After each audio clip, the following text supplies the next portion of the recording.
Gracias por la presencia, es un montón estar acá hoy. Gracias a ustedes que están como poniéndole todo y tuvimos reuniones y charlas y gracias Lau, Lalito que está por ahí, que ponen el cuerpo. Un montón de gente. Marian que curó la obra. Y esta casona que lleva mucho tiempo sostenerla, elaborarla, pero que sí, es real y es preciosa y es memoria viva y miren lo que es esto. Y esto se muele todo el tiempo, en calidad espacial y en calidad lumínica. Si ustedes vienen de día, yo a veces me vengo acá a laburar, me quedo acá laburando. De hecho, ya le dije a Ernestina, me voy a quedar acá. Tipo, no me pienso ir de acá, Ernestina. Sí, amor. Sí, amor.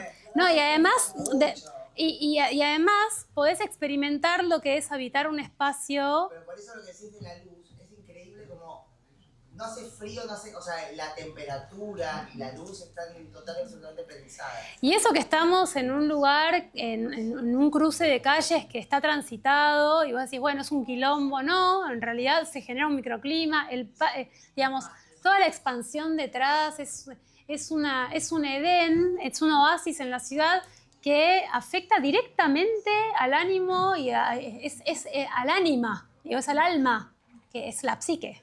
Psique es alma, o sea, entonces uno vive y sale y entra diferente y eso condiciona todo el tiempo nuestro habitar, y entonces la ciudad se vuelve una proyección. Entonces agradecer eso, ser conscientes de eso y de que estén acá, que es un montón, porque no la ilustré nunca. no, la ilustré para celebrar, porque bueno, pongo ilustro para celebrar. Sí. Sentido, sí. Viste que ya quedó como marcado que si te... Cuando alguien me agreda voy a sacar el lápiz, ¿viste? Porque en vez del arma, tipo un arma filosa, el lápiz, porque te voy a dibujar, porque te voy a hacer desaparecer. Claro. Sí, descubrir a Herman, que no está más, yo lo descubrí acá. Wow. No, sus ilustraciones antes. Claro. Y es fuerte. Es re fuerte, porque es una forma de... Bueno, ustedes sabrán más qué les pasa, porque para mí es mi forma de gritar, como de volverlo a ver de alguna manera, porque de verdad que pasan 2 semanas y no te acordás. Y vos decís, espera, ¿qué había acá? Y a veces es tan violento, porque es del día a la noche, y te lo demuelen en 2 segundos, y es muy violento, en serio, hay mucha violencia puesta en ese ejercicio de destruir lo que está al servicio y lo que representa topofilia, que es el amor al territorio, es lo que hace que este espacio sea tu hogar y no otro. Digo, no es lo mismo.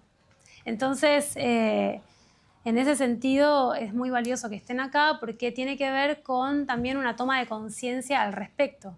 Y el día que elijan dónde vivir, si tiene vegetación o no, si tiene asoleamiento o no, si van a alquilar, ustedes tienen el poder, si van a vender, ustedes tienen el poder, y el poder de la conciencia es un poder incorruptible, pero es de ustedes. Así que tomar esa conciencia, y todo el tiempo está proyectada en la ciudad, todo el tiempo. Por más que pensemos que es una boludez, todo el tiempo estamos proyectando en la ciudad, porque proyectamos afuera para poder volver adentro, es así. Pero bueno, no me voy a poner esotérica porque tenemos para varios días. Este grupo de seres es maravilloso y tienen que ver con el cine, con las proyecciones, con las letras, con los relatos y con Lau, que gracias, amor, la verdad que es un placer compartir. Es impresionante cómo se expande todo cuando se comparte. Armamos este ciclo de charlas que van a estar grabadas, que van a estar subidas, que van a estar propuestas para mucha gente que lo escuche en otros momentos y tiempos y formas. Y la idea es conversar cómo la arquitectura, que somos arquitectura, y la ciudad que creamos, las microciudades o macrociudades que creamos porque nos vinculamos todo el tiempo, se reflejan o se proyectan también interdisciplinarmente en un montón de justamente disciplinas.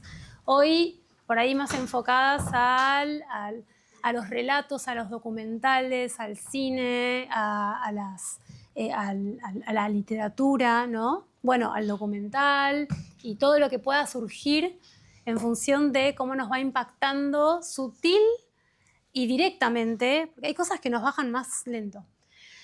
No voy a hablar más y les voy a dar lugar. Tenemos a Patri, a María Elvira, a Pablo, a Fer y a Germán. Son todos grosos. Después les voy a compartir de vuelta nombre y apellido y los van a buscar y van a ir a cine.ar o van a ir a donde ellos hicieron sus magias y pueden bucearlos mucho más.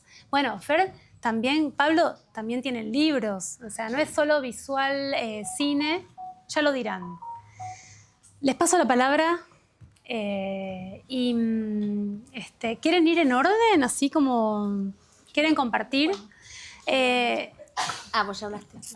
La idea un poco es esta, que después hagan su magia y la siguen ustedes y la arman ustedes, pero es esto, ¿no? Digo, cómo habitar en vinculación una ciudad o, como hablábamos, ¿no? Como una mega ciudad o un pueblo puede ir afectando las formas de capturar y de procesar y de volver a contarlo en sus idiomas. Bueno, primero buenas noches y bueno, gracias por venir y por acompañar este tipo de proyectos que además también hacen bien porque arman comunidad también, ¿no? Y arman como espacios para pensar y pensarnos. Yo trabajo con literatura, trabajo con libros, con la producción de libros, y cuando Laura me llamó para formar esta mesa, me habló como de dos ejes, ¿no? Como de literatura y arquitectura. Y rápidamente dije, sí, claro, están más que unida una cosa con la otra. Y ahí, pensando por dónde empezar, rápidamente me apareció la figura del flaner, ¿no? De este observador que pasea, que está relacionado también con el ocio, que está vinculado, digamos, uno lo puede buscar, la figura del flaner, y está íntimamente relacionado con, primero, bueno, con el modernismo y con las ciudades, ¿no? Y enseguida pensé en Nati como la flaner que tenemos acá como centro de la escena, porque si uno abre su Instagram y la conoce y mira, pensás qué hay atrás de todo esto que vemos, como atrás de cada imagen que uno pasa y pasa y pasa, más allá de detenerse en la información de cada uno de los edificios que elige ilustrar, o de los lugares que elige comentar, o de la mirada que elige poner en el centro para explicar, ¿no? Hay alguien que camina, ve y mira, ¿no? Las dos cosas al mismo tiempo. Ver, así, y detener la mirada, y en ese detener la mirada encontrar qué decir, ¿no? Entonces, engloba muy bien la figura del flaner, también por esta historia de pasar de lo privado a lo público, ¿no? Al espacio público, que también conlleva la figura del flaner. Y por último, el generar un relato. Finalmente, con todas esas instancias por las que ella pasa y decide detenerse y decide ilustrar para generar relato, ahí también tenemos esa figura. Y que me parece como súper interesante también, porque es esa figura que pasea, que recorre, que recolecta y después junta y une y genera un relato, que finalmente es esto, ¿no? Un relato. Esta exposición es un relato que tiene un sentido y que además genera historia y genera identidad también, ¿no? Como la plasma y genera identidad. Y dices, estamos acá, estamos en esta ciudad y no en otra, que tiene estos lugares que ella decidió como justo antes en el tiempo detenerse, retratar, ilustrar para esto, para no olvidar.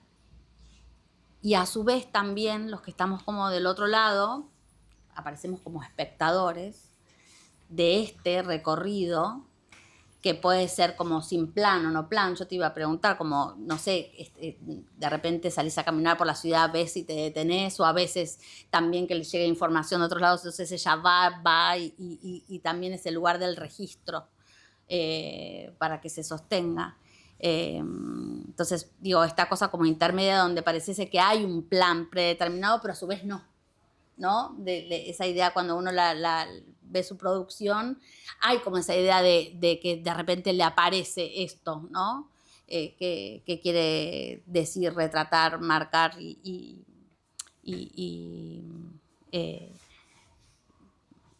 sostener en la documentación. Y entonces ahí también aparece como el aprendizaje, ¿no? Si uno se empieza a adentrar en este lugar, en el recorrido que propone, con el proyecto de Ilustro para no olvidar, uno empieza a mirar la ciudad diferente también. Entonces, las mismas calles que uno recorre, yendo de un lugar a otro, en mi caso, por ejemplo, no sé, yendo de mi casa a la escuela, de la escuela a hacer una compra, de la compra a la plaza, y ya volvés a usar como a unir estos dos verbos que son ver y mirar, que no son, que es como tienen la misma diferencia que oír y escuchar. Y entonces uno se queda mirando y se queda mirando el cambio también. Y yo soy del barrio de Villa Ortúzar,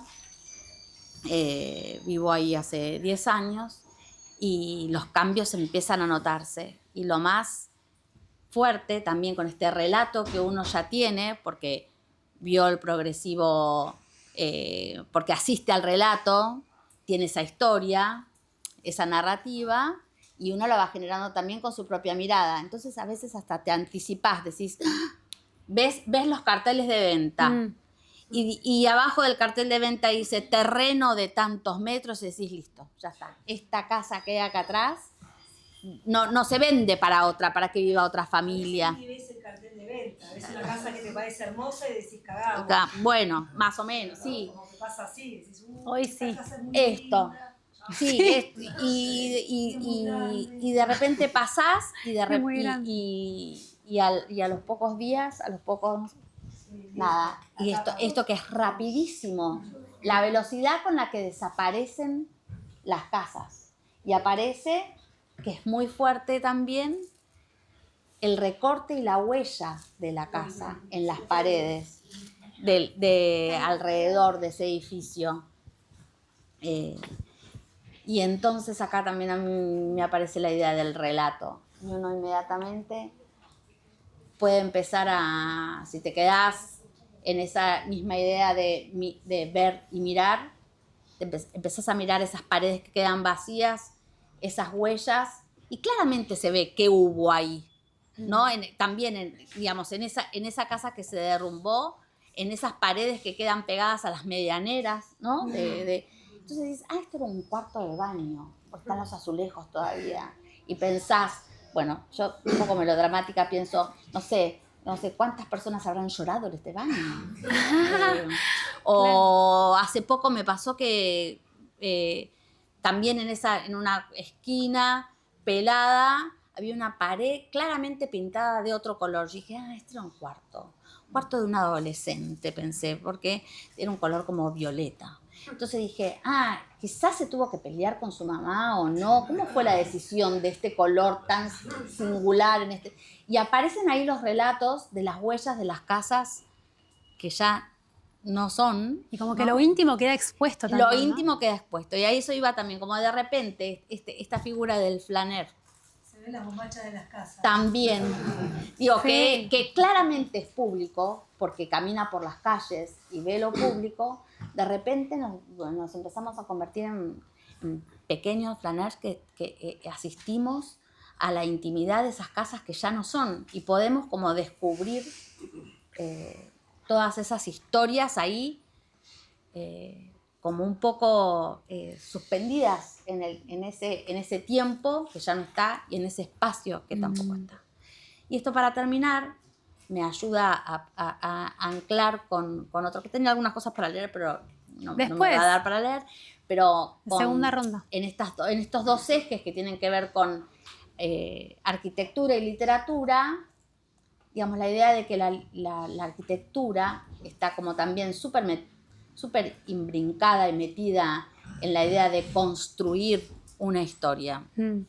Y ahí Alice Munro, que es una cuentista canadiense, últimamente un poco cuestionada, pero no vamos a entrar en temas de cancelación o qué sé yo, porque lo que tiene para decir a mí me gusta mucho, así que lo voy a decir.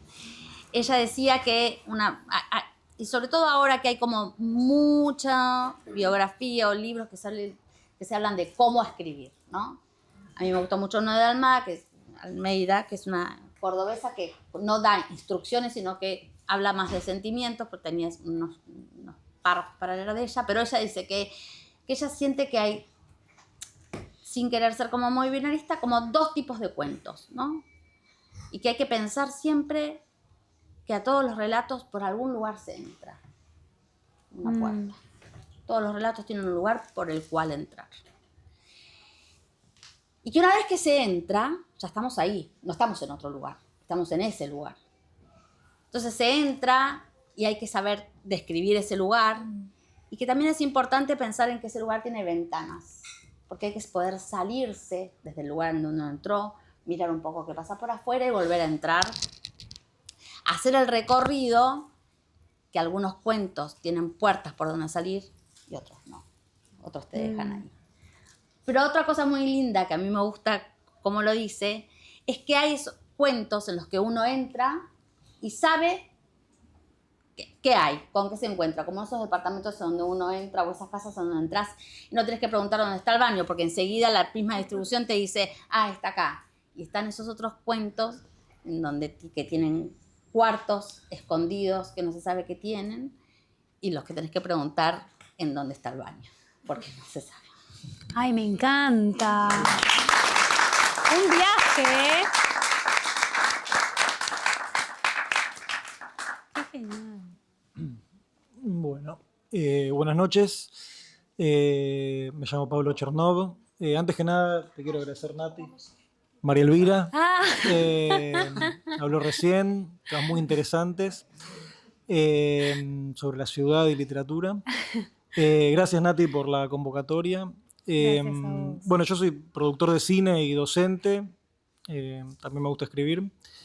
Un poco ante esta propuesta de esta conversación, algo que me entusiasmó a mí en lo personal de entrada fue que era una buena oportunidad para desarrollar una idea o algo que a mí me interesa mucho de mi actividad, que es la de hacer películas, que tiene que ver con las filmaciones, puntualmente con los rodajes, como una manera de conocer la propia ciudad. ¿En qué sentido lo digo?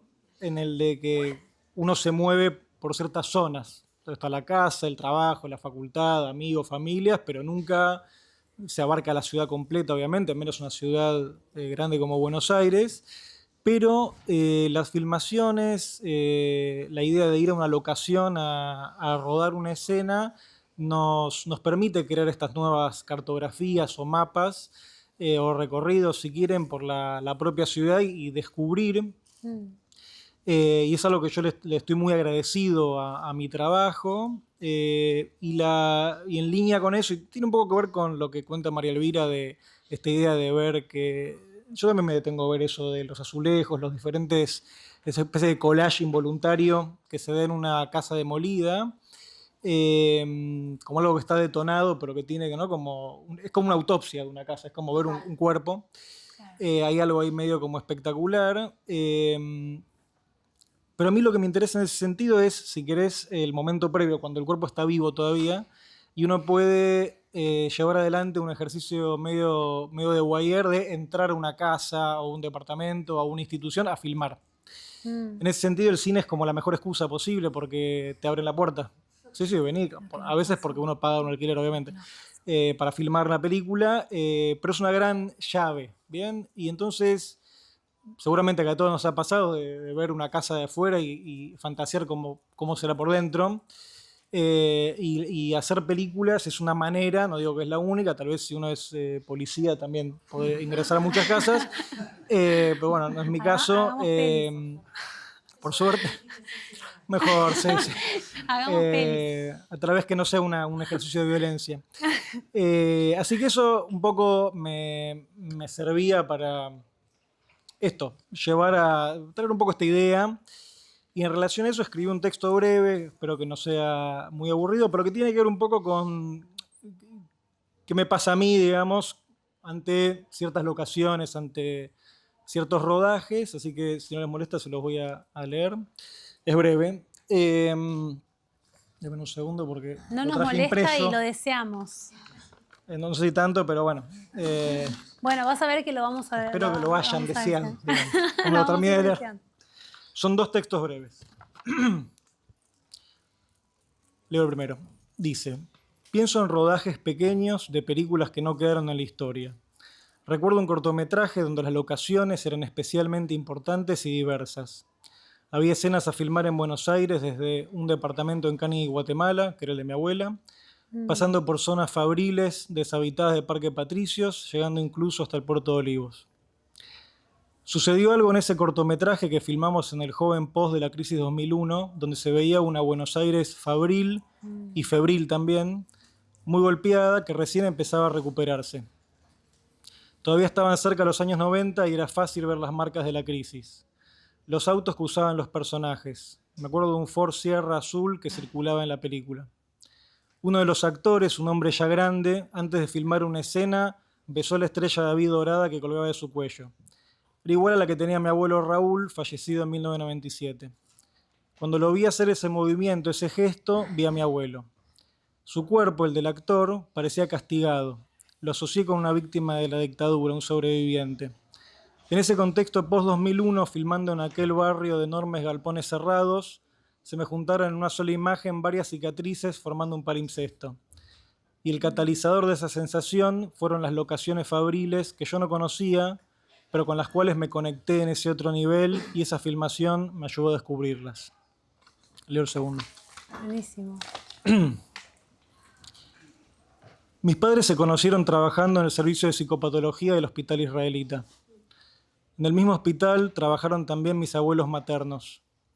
A comienzos de los 2000 se declaró la quiebra y tiempo después el hospital fue recuperado por sus trabajadores. Hoy en día funciona como set de filmación. Algunos años atrás me encontraba produciendo una ópera prima inspirada en hechos reales. La historia de 2 enfermeros que asesinaban pacientes en una terapia intensiva. Durante varios meses buscamos locaciones en Buenos Aires, pero se hacía imposible conseguir una terapia intensiva real en funcionamiento. Terminamos recalando en el israelita. Caminamos por el antiguo hospital guiados por un enfermero convertido en nuestro Caronte. Los espacios parecían haber sido bombardeados, todo estaba destruido.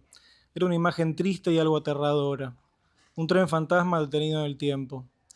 Le pregunté a nuestro guía qué tipo de decorados solían armar en el hospital. La especialidad era cárcel o manicomio. Todo muy verosímil. Atravesamos el edificio usando puertas y muchas veces ventanas que se caían a pedazos, esquivando basura de hace 30 años. Una maternidad repleta de cochecitos abandonados y artículos pensados para recién nacidos. Le pregunté a nuestro guía si trabajaba ahí de noche. Me miró serio y dijo: ni loco, este lugar está lleno de fantasmas. Wow. En un hall enorme, con paredes de mármol, leí los nombres de las familias que habían donado dinero al hospital, grabados en la piedra. En un guiño profundamente judío, acompañaban a esos apellidos los montos aportados. Mientras tanto, imaginaba a mis viejos y abuelos caminando por esos mismos lugares, pero en una época tan diferente. Ahora el israelita se mostraba en un estado de fin de fiesta, con luces apagadas e invitados que partieron hace tiempo. Después de mucho andar llegamos a un espacio donde funcionó una terapia intensiva.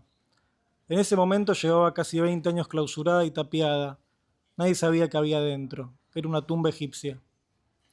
Finalmente el equipo de arte de la película sacó algunas paredes de Durlock y logramos ingresar. La terapia se conservaba en buen estado, como esos cuerpos recuperados de Pompeya, hallados en alguna situación cotidiana de hace 2000 años, sorprendidos por el fuego del Vesubio. La terapia restaurada para la película funcionó tan bien que más adelante la vi en varios largometrajes y series. Se trató de un descubrimiento cinematográfico, un caso intrigante donde el cine habilita nueva vida a un espacio fantasmagórico. Me quedo pensando en el extraño destino que me llevó a trabajar en el mismo lugar que mi familia, en un edificio que estuvo vivo y hoy respira gracias a la ficción. Eso. Buenísimo. Todo el tiempo se me proyectan Bien. Esos espacios. Eso es fácil. y de hecho, que son tremendas, yo pensaba o me imaginaba cómo sería relatar una ciudad totalmente no lugar. Digo, no sé qué es más tétrico, ¿eh? Hay que ver.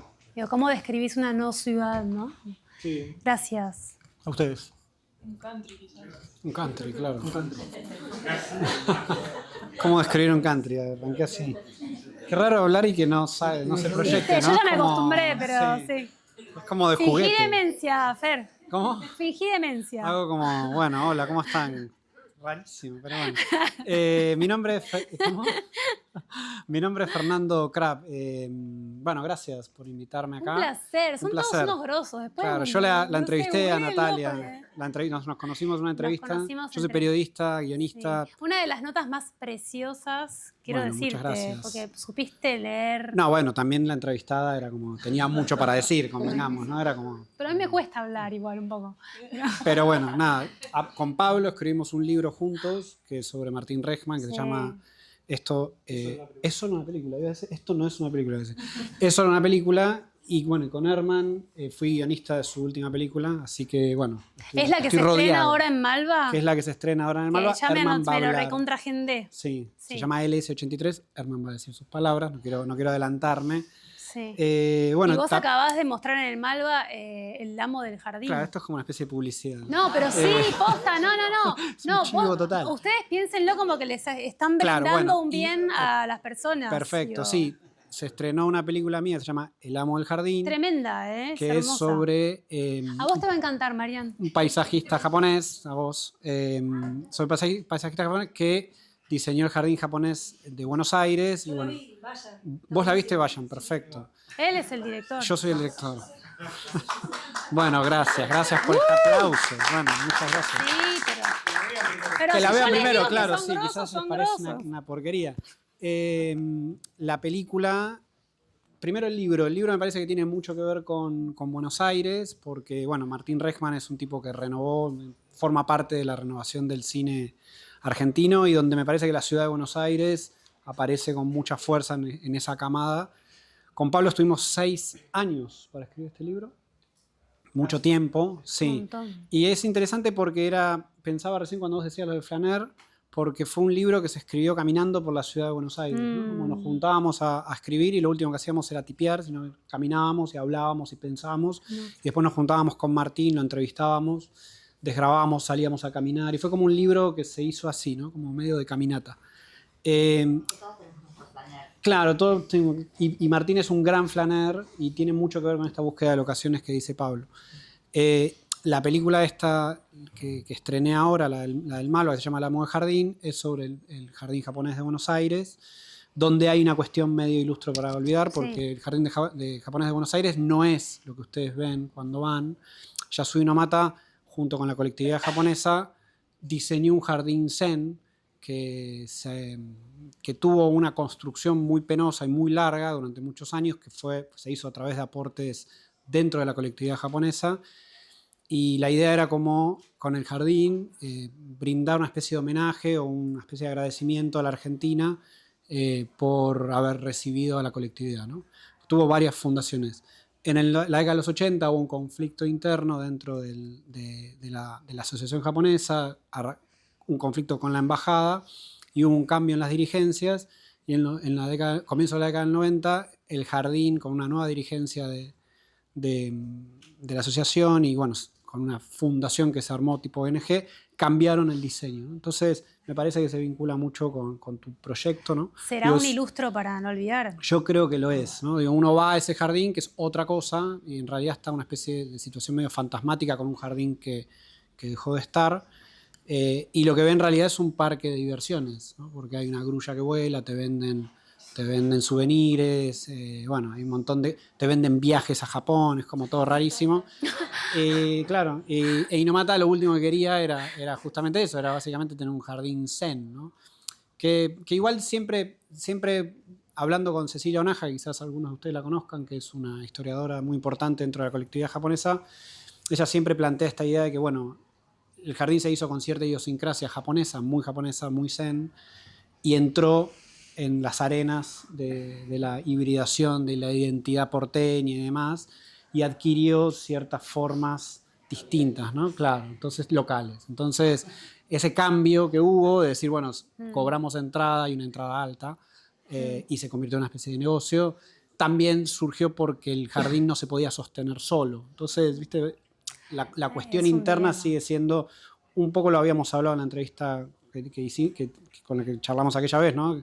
Vendés tu casa porque, bueno, la querés vender y otra no te queda, no podés sostener, ¿no? Entonces, siempre está esa cuestión. Sí. Yo traje un texto para leer que no lo voy a leer porque son 4 páginas. Entonces, Pero- no lo voy a leer. Pero de repente lo podemos compartir cuando De repente subamos lo podemos la- compartir, la no lo voy a publica- leer. Yo hablaba en el texto, hacía grosso modo, y le paso la palabra a Herman, que estrena su película el 9 de noviembre. Yo no soy de Capital, soy de Lavallol, que es como un lugar donde básicamente yo creo que no tiene mucha historia ese lugar, ¿no? La Vieker, claro. Bueno, Einstein fue, se dice que Einstein estuvo en Lavallol, que es cierto. Bueno, ya es historia. Ya es historia. Mis viejos compraron una especie de lote, se fueron a vivir, ellos son de Herley, se fueron a vivir a zona sur, Lavallol, y compraron unos lotes, y los lotes eran terrenos fiscales. O sea, ellos construyeron su casa y un día le golpearon la puerta y le dijeron, che, este terreno no es tuyo, tenés que iniciar una especie de juicio de usucapión. Wow. Entonces, durante 20 años estuvimos en juicio por esa casa. Entonces yo siempre tuve una especie de sensación de distancia, ¿no? Como que para mí no era mi casa. Y el No se barrio no era terminaban de mío. relajar. Claro, entonces el barrio no era mío. Entonces empecé a leer mucho, a mirar muchas películas. Y en ese mundo que encontré en las películas, en la literatura, encontraba cierto lugar de pertenencia. Hasta que un día encontré en un cuento de Borges, que Borges nombra un lugar que se llama el Hotel Las Delicias y le cambia el nombre, y el Hotel Las Delicias se convierte en un punto de un cuento de él que se llama de la brújula, La muerte de la brújula. Ahí está. Y a partir de ahí dije, este lugar que para mí no tiene historia, a través de la literatura de pronto empieza a tener importancia, de pronto esta cosa de los relatos cobra importancia para mí, y para mí ahí se reconfiguró el barrio, ¿no? De pronto dije, este lugar tiene algo porque fue nombrado por la literatura, y ahí después leí los diarios de Piglia, no sé si lo leyeron, los diarios de Emilio Renzi, que Piglia también nació en mármol, nació en Adrogué, su familia es de mármol, y habita toda esa zona, y dije, este lugar es increíble, y es como un lugar, al final era como increíble esto. Me quedo. Entonces, en ese punto, ¿no? Esa transfiguración que entre la ciudad, las casas, la literatura, de pronto, cuando uno lo nombra, empieza a tener como valor para uno, nombrado, ¿no? ¿no? Sí, Sí. algo raro. Así que bueno, le voy a pasar la palabra a Herman. Gracias, Fe. Bueno, gracias a ustedes. Después les paso el texto, que es muy largo. No es tan buena, pero es largo.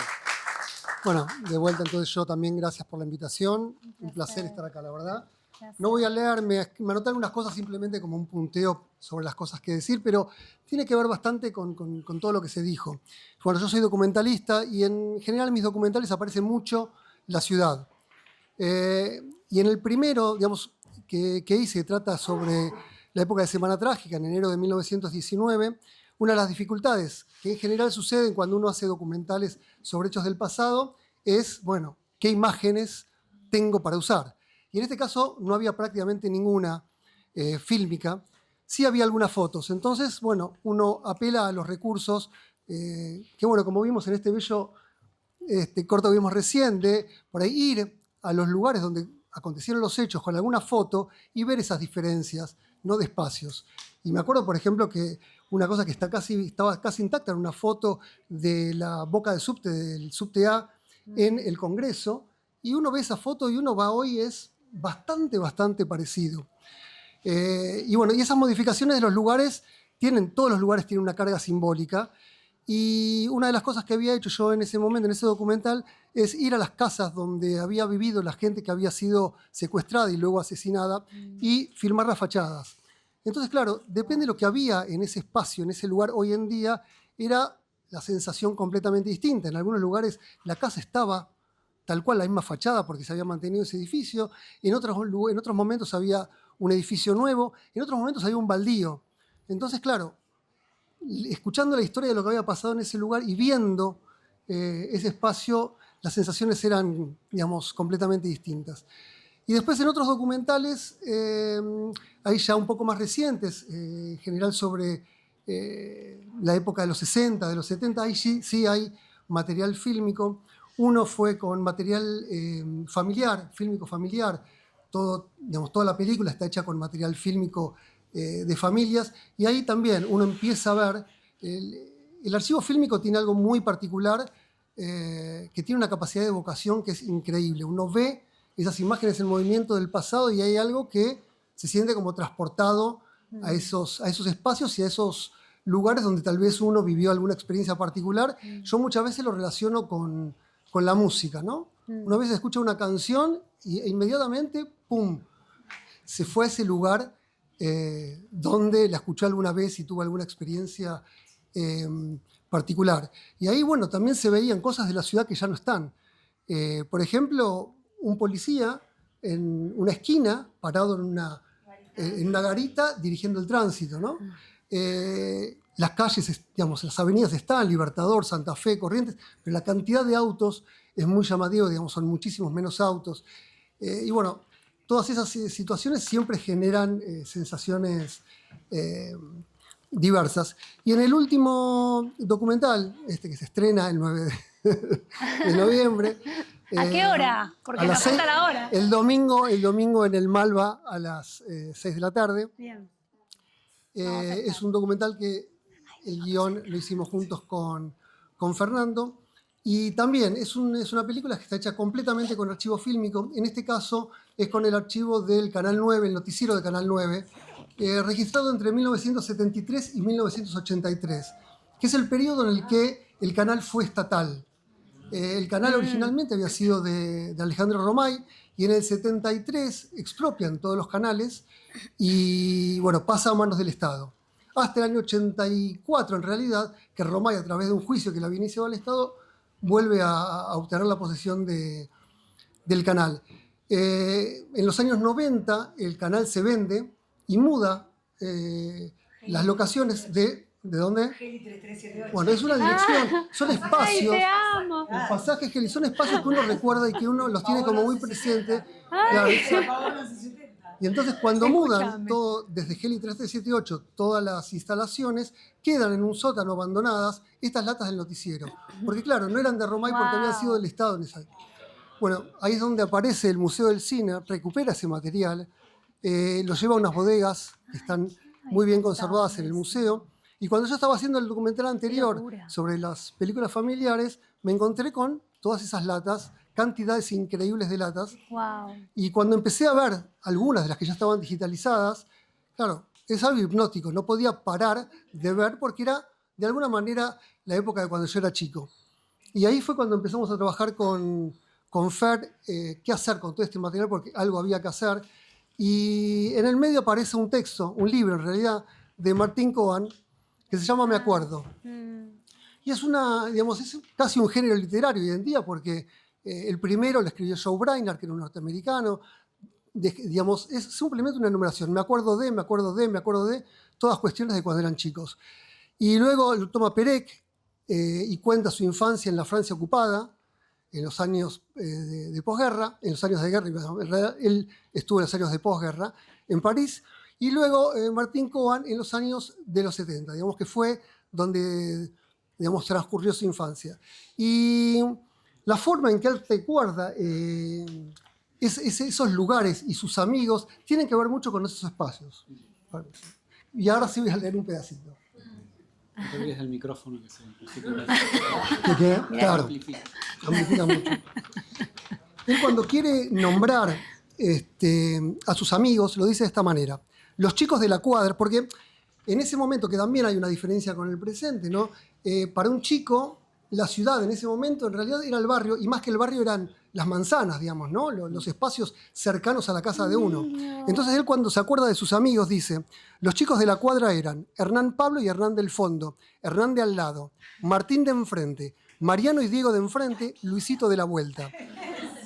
El padre de Hernán de al lado y Fabián tenían un Fiat 1500. El padre de Hernán de al lado tenía un Fiat 128. El padre de Luisito tenía un Ford Falcon.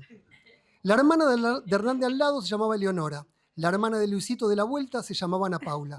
La hermana de Martín de enfrente se llamaba Mariana. La hermana de Diego y Mariano se llamaba Florencia. Fabián del fondo se hizo hincha de Chacarita Juniors por admiración a Carlitos Balá. Y también cuando recuerda los espacios, ¿no? Digamos, los negocios donde él iba a comprar, es el almacén de enfrente, la peluquería de la esquina, la panadería de la vuelta, el garage a mitad de cuadra. Y algunas anécdotas. El panadero de la vuelta me echó de la panadería porque yo había ido a comprar el pan vestido de jugador de Boca. Volví a mi casa con la bolsa vacía. Mi mamá acudió de inmediato a quejarse. De visita a almorzar en lo de Hernán de al lado, comí 8 milanesas. Más tarde mi mamá tocó el timbre, en este caso, para disculparse. Y bueno, digamos, es esa relación con los espacios y con la ciudad que también, digamos, después lo que nosotros trabajamos era el contraste y el contrapunto que se da con las imágenes, ¿no? Con lo que uno ve y los recuerdos que uno tiene. ¡Qué maravilla!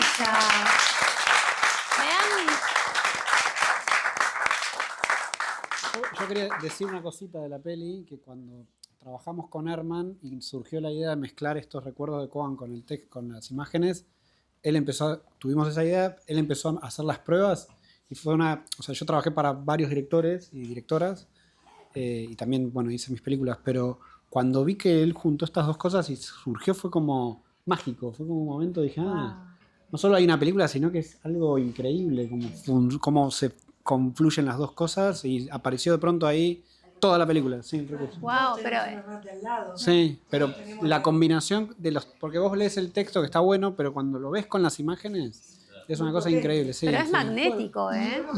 Y una cosa adicional, digamos, que también trabajamos ahí, que tiene la potencia del material del noticiero, que el noticiero son las notas que se registraron entre el 73 y el 83. Nosotros trabajamos principalmente entre el 73 y el 80.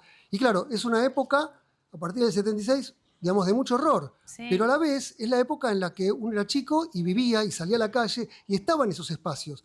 Entonces a mí lo que me había pasado cuando yo veía las calles, veía los colectivos, veía los semáforos, veía las avenidas, bueno, era la época de cuando yo había sido chico y había sido feliz. Y entonces me daba nostalgia. Pero a la vez estaba Videla ahí atrás, ¿no? Entonces, Claro. bueno, esa tensión que se producía contradicción, es claro. un poco lo que aparece también en la película, que lo que también, bueno, tienen que ver con esos espacios y esos lugares, qué connotaciones tienen y qué nos dicen esos espacios. Qué loco, ¿no? Porque esos años son los que mi viejo llega del Líbano, por ejemplo. ¿Qué año llegó? 75, 76. Y sí. Bueno, pero llega ahí en plena... Y al mismo tiempo es una Buenos Aires que lo acobija y que lo recibe y que le permite, digo, como todas las historias. Porque mientras te escuchaba, decía, cada quien que relate su cuadra lo va a hacer de una manera como de huella única, digo. Es más, me dan ganas de hacer, hagamos algo. No, decir la cantidad de latas. Eso es tremendo. No, bueno, la cantidad de latas que hay en el museo son 12.000 latas. Nosotros trabajamos solo con 120. ¿Necesitas equipo? Ay, sí, Bueno, buena pregunta. eran las noticias, bueno, son las noticias que mostraba la televisión de aquella época. Y hay muchas. Nosotros originalmente empezamos a trabajar sobre, el proyecto originalmente se llamaba Dictadores, entonces busqué las notas donde aparecía Videla, donde aparecía Macera. Pero claro, en el noticiero se pasaban por ahí un discurso de Videla, pero también era el día, el tiempo, entonces aparecía la plaza y claro, y se jugaba un partido de fútbol y había una película en el cine y bueno, y la gente vivía, y el vivir también y el seguir la vida cotidiana también uno lo puede leer en un punto como una especie de resistencia, ¿no? También seguir viviendo en esas condiciones, pero bueno, bueno, ni que hablar. Hay una Claro, lata, sí, claro. hay una lata del Mundial. Bueno, me voy un cachitito, estamos acá igual, ¿no? Pero No, sí. porque hay una lata muy interesante que Argentina, antes del Mundial, viajó a los países del este para prepararse para el Mundial. E hizo una gira por Bulgaria, Polonia, lo que era la Unión Soviética Claro, todavía estaba. y en Alemania. Y claro, hay una lata que es cuando los jugadores llegan a Buenos Aires después de esa gira. Lo increíble es que esa gira comienza el 20 de marzo de 1976. Y ellos regresan a Buenos Aires, esta lata se ve el 30 de marzo de 1976, con lo cual en la mitad había sido el golpe. Wow. Y en las notas, bueno, hablan sobre el gran partido que alguno que tal vez tenga mi edad recuerde, donde Gatti ataja en Kiev bajo la nieve, y aparece Gatti hablando y contando un poco sobre eso, ¿no? Pero... ¿Cómo? Argentina, sí. Bueno, ese es todo, digamos, el material es riquísimo y, nada, y todavía queda cantidades y cantidades de cosas por ver ahí, ¿no?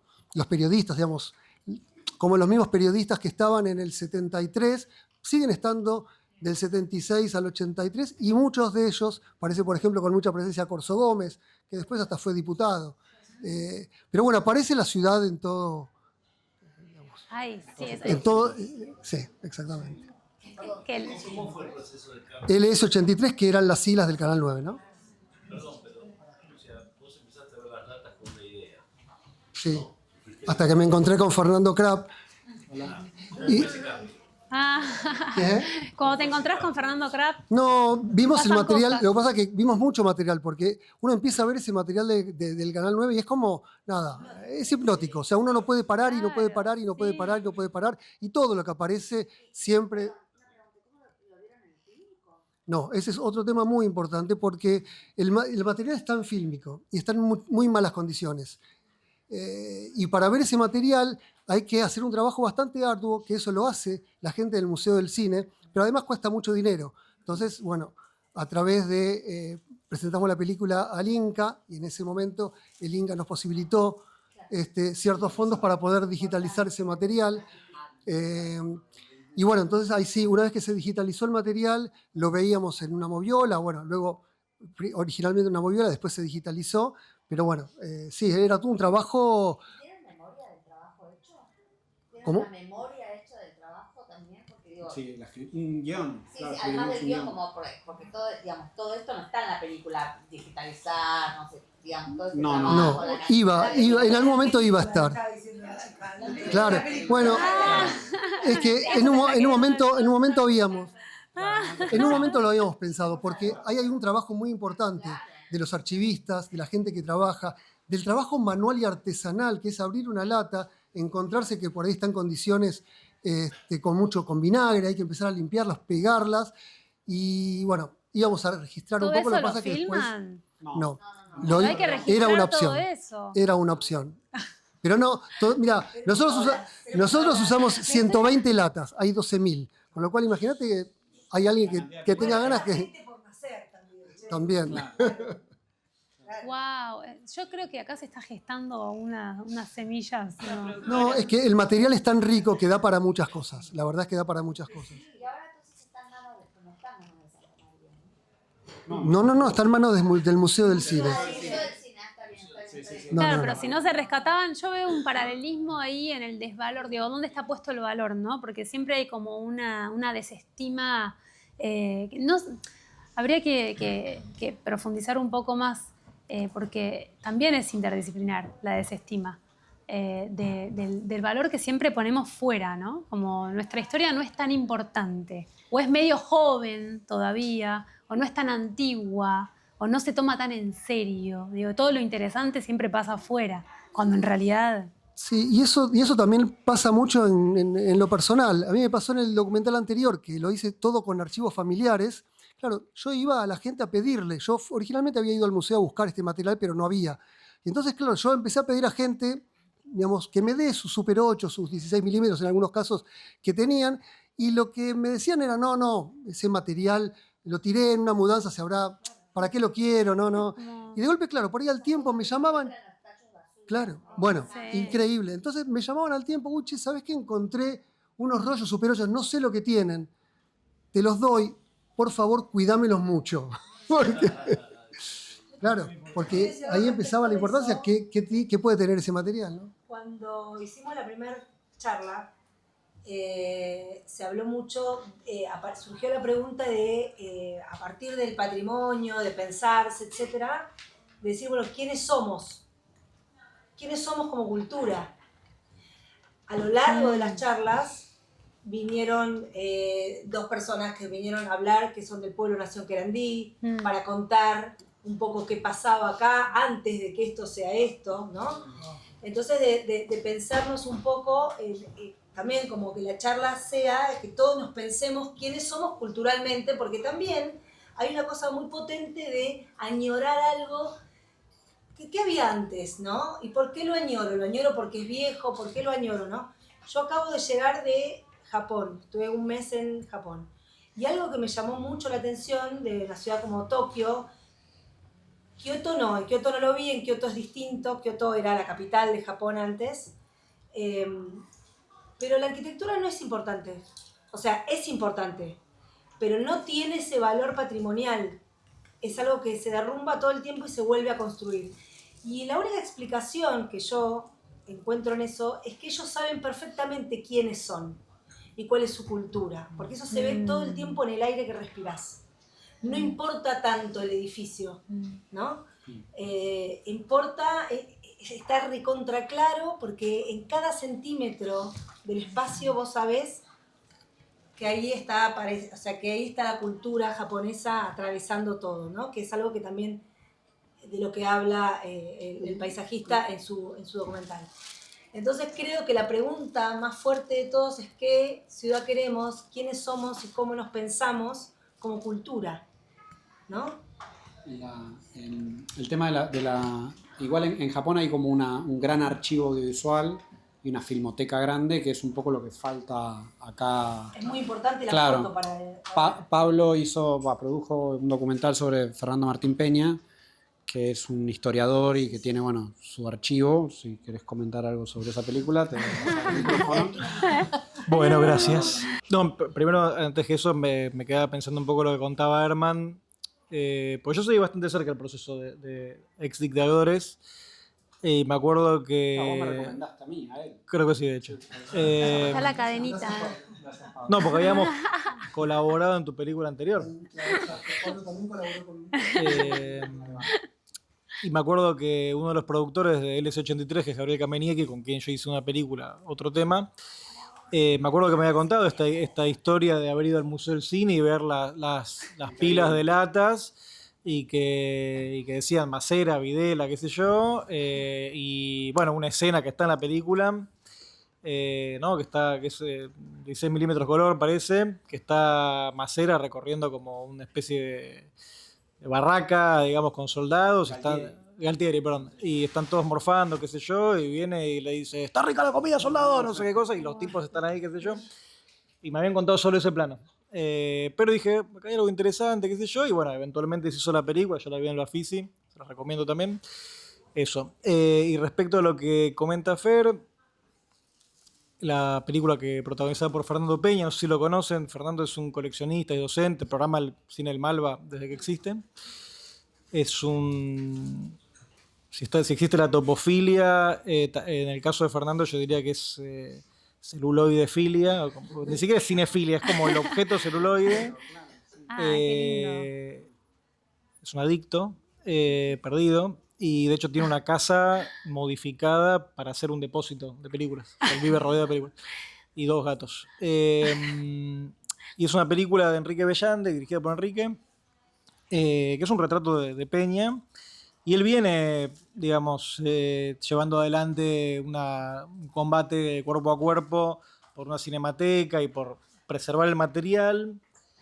Y la verdad es que, y tiene un poco que ver con esta idea del Estado a través del Instituto de Cine o de diferentes maneras, apoyando o no ciertas actividades, y un poco el reclamo de Fernando, lo ha dicho infinidad de veces, y es filoso el reclamo, porque es muy entendible y al mismo tiempo tal vez difícil de instrumentar, que él un poco lo que dice es el Estado fomenta la actividad cinematográfica, o fomentaba, yo diría, mejor dicho, hoy en día, pero no la preservación de esas mismas obras que está impulsando a que se hagan, ¿no?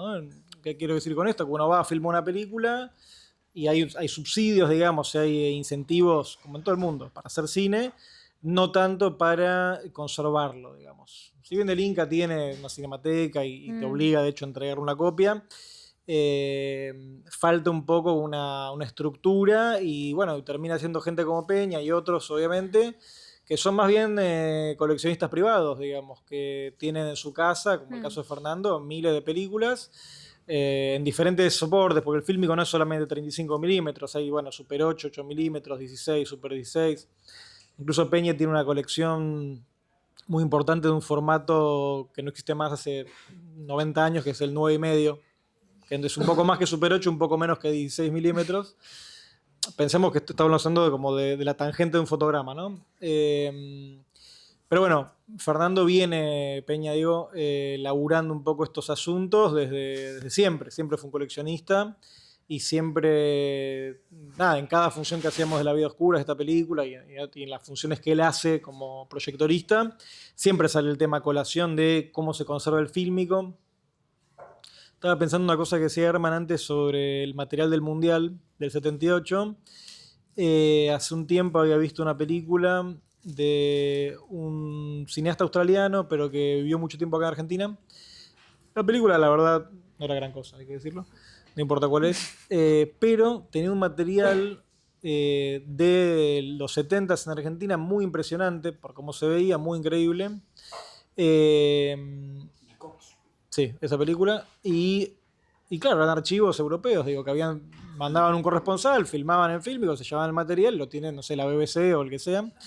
Y se ve muy increíble. Y obviamente que estamos hablando de países que tienen recursos diferentes, pero al final del día son políticas públicas sobre si uno quiere o no tener una memoria audiovisual y demás, como también son políticas públicas si uno quiere o no tener un cine nacional.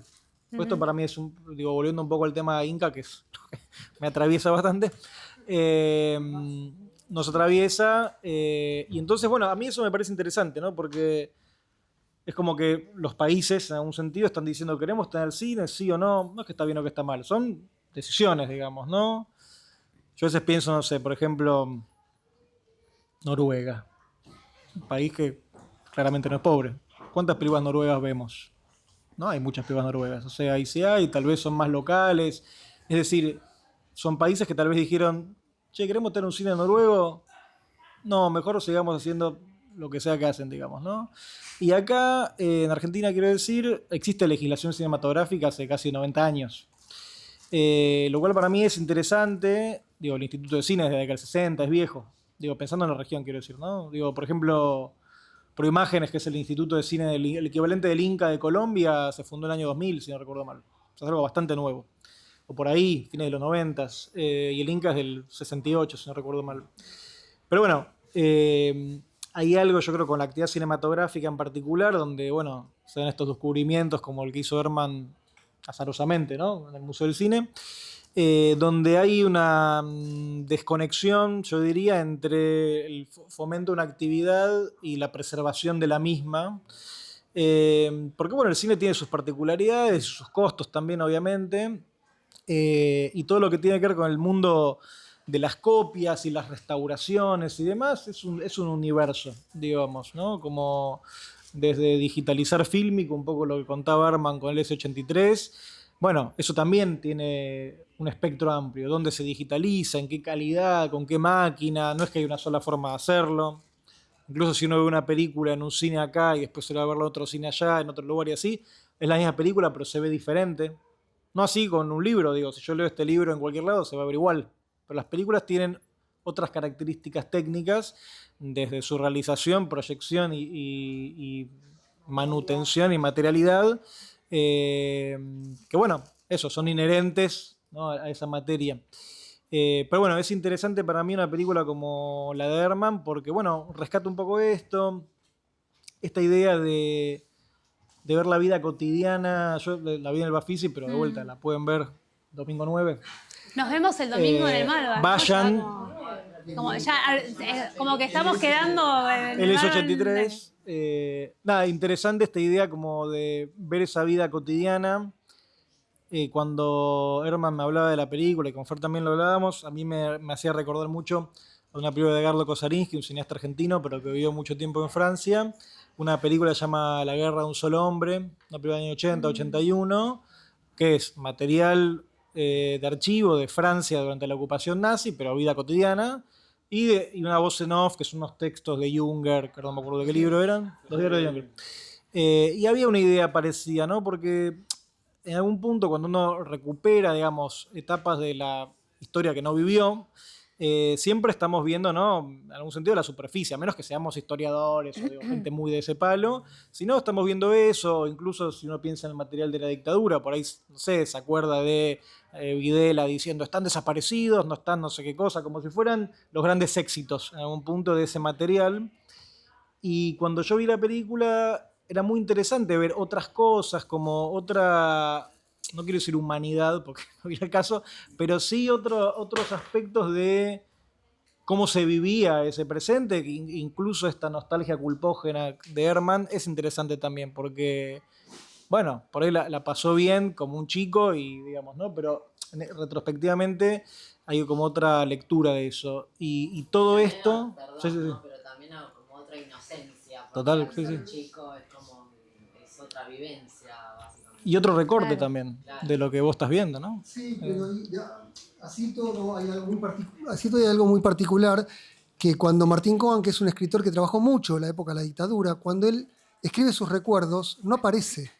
Y lo está escribiendo en presente, independientemente, digamos, no lo está viviendo como en el caso de la película de Kosarinsky, que la nuestra es muy deudora de eso, obviamente, que trabaja sobre los diarios. Él recuerda, y en todos sus recuerdos aparecen dos recuerdos muy perdidos que por ahí uno los puede tomar como cierta referencia a lo que estaba pasando, pero bueno, eso también es como algo que nos impactó bastante cuando lo leímos, ¿no?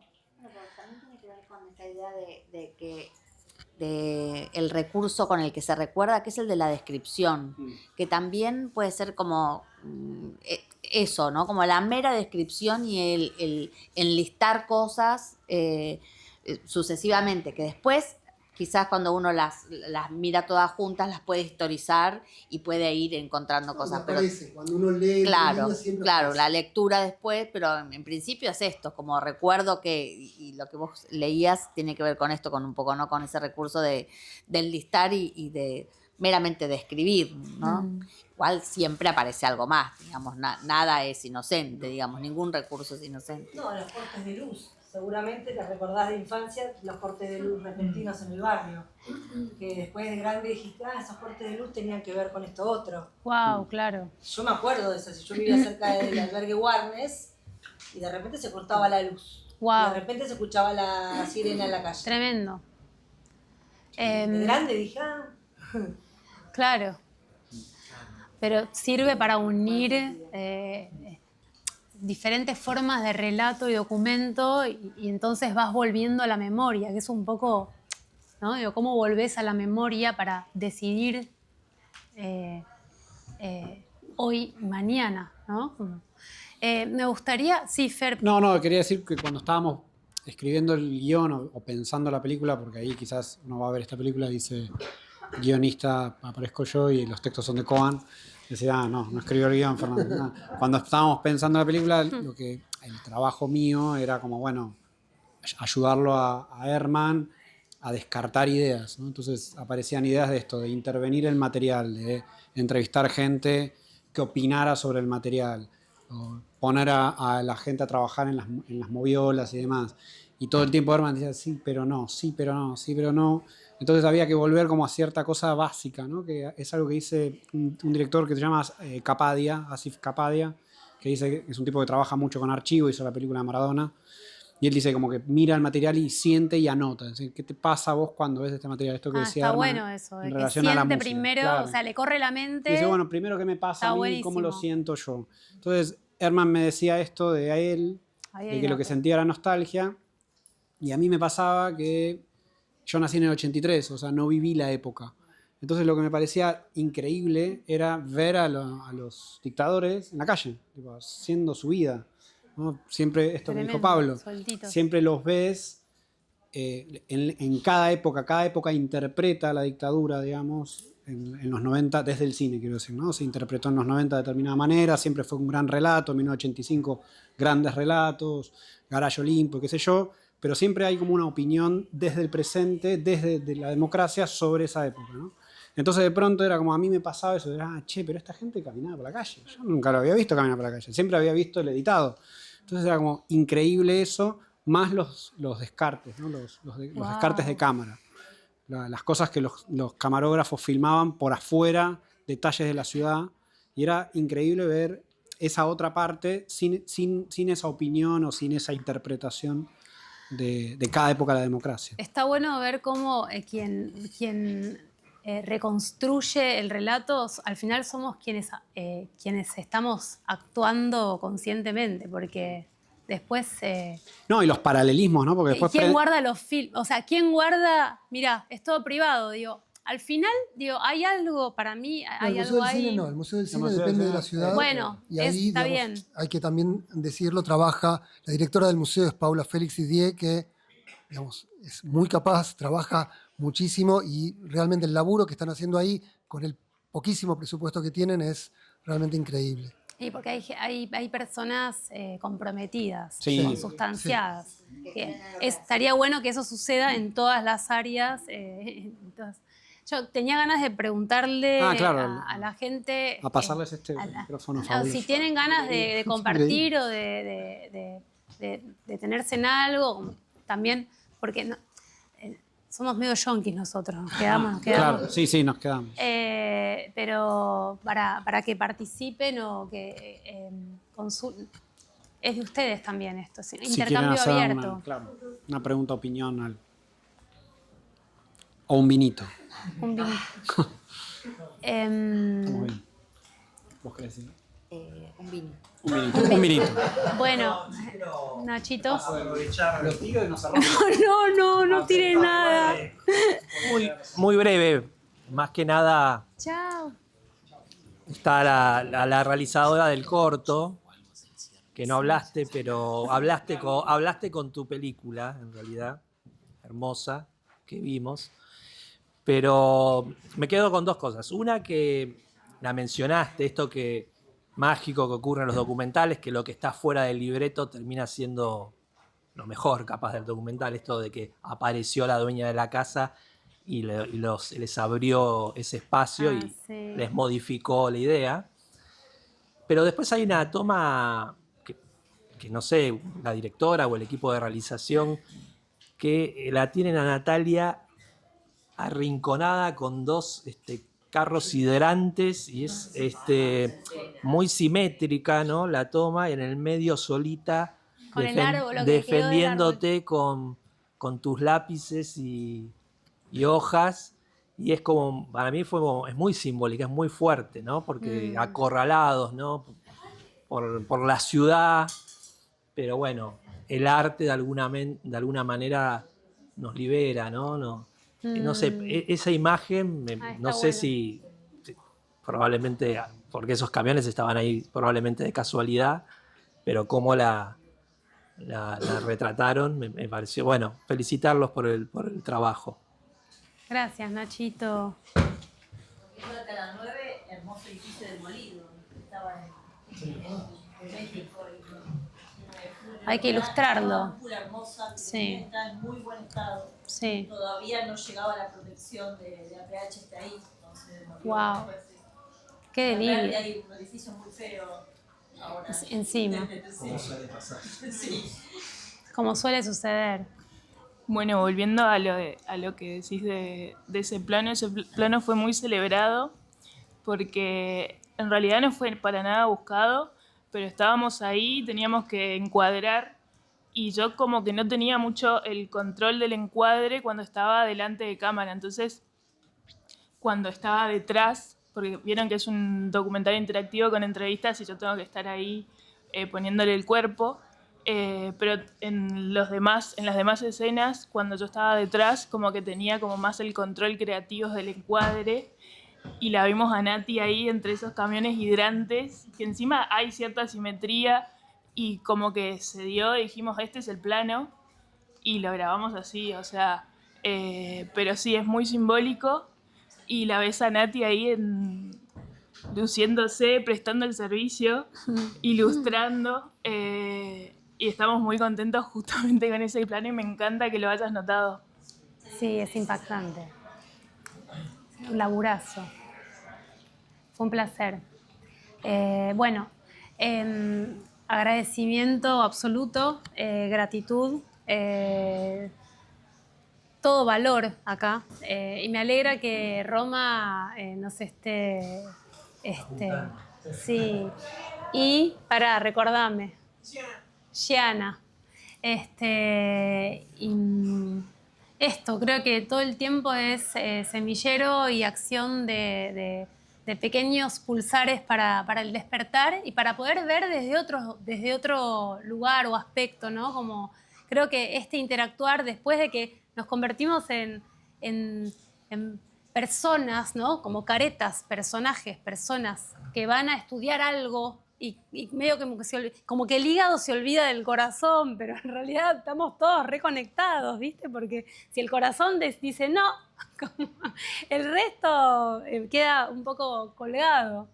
Y creo que esa dilución de la idiotez, cuando empiezan a mezclarse los relatos, es riquísimo, porque es un alimento absoluto para ya lo que hagamos va a estar afectado bellísimamente por eso. Así que gracias de corazón. Gracias.